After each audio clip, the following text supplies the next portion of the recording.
Assalomu alaykum. Bugun biz hammamiz biladigan, lekin mexanizmini uncha yaxshi tushunmaydigan bir bakteriya Salmonella typhimuriumning tanamizga qanday zarar yetkazishini ko'ramiz. Mana, Salmonella bakteriyasining o'zi. U kichik tayoqchaga o'xshaydi va flagellalari yordamida juda chaqqon harakat qiladi. Bu uning tez tarqalishiga yordam beradi.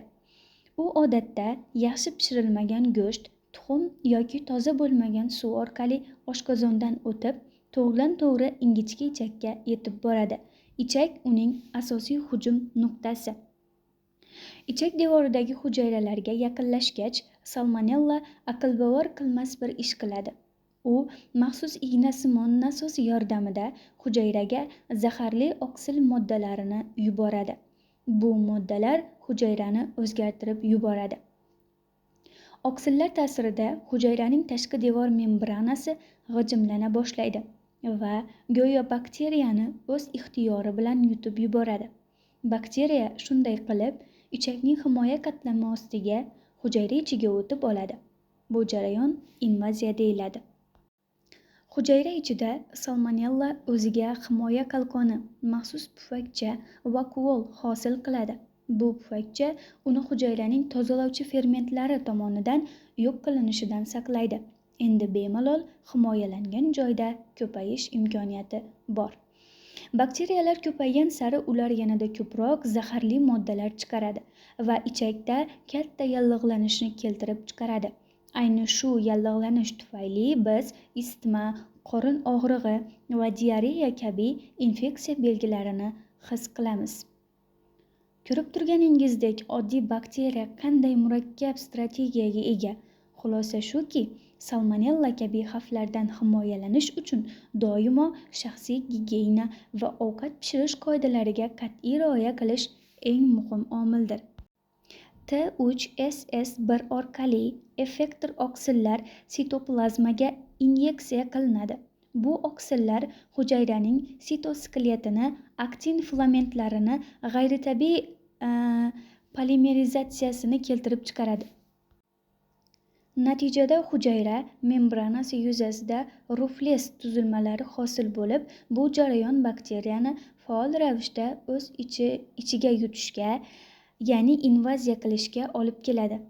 Hujayraga kirgandan so'ng bakteriya fagosoma ichida qoladi, ammo u fagosoma yetilishini to'xtatadi. U maxsus membranali bo'shliq Salmonella o'z ichiga olgan vakuolni shakllantiradi. Muhit bakteriyaga kislotali stress ostida ham yashash imkonini beradi va hujayraning faol lizosomal birlashuv mexanizmidan foydalanadi. SKV ichida bakteriya ikki qismli bo'linish orqali ekspansional ravishda ko'payadi. Ko'paygan Salmonella T3SS2 orqali yallig'lanishni kuchaytiruvchi boshqa effektor oksillarni chiqara boshlaydi. Salmonella typhimuriumning ushbu murakkab molekulalar patogenez yo'li uning nafaqat hujayraga kirish, balki hujayra ichida muvaffaqiyatli yashab qolish strategiyasini ham namoyish etadi. Ushbu bilim infeksiyaga qarshi samarali davolash usullarini ishlab chiqishda muhimdir. Gigiyena choralariga rioya qilish orqali infeksiya zanjirini uzish har qachongidan ham muhimdir. Ko'rib turganingizdek, bu oddiy bakteriya nafaqat ichak hujayrasiga kirib olish uchun murakkab molekulalar nasoslar T3SS dan foydalanadi, balki hujayra ichida ham maxsus vakuol ichida o'ziga xavfsiz maskan yaratadi. U bu yerda bemalol ko'payib, butun ichak devorida kuchli yallig'lanishni keltirib chiqaradi.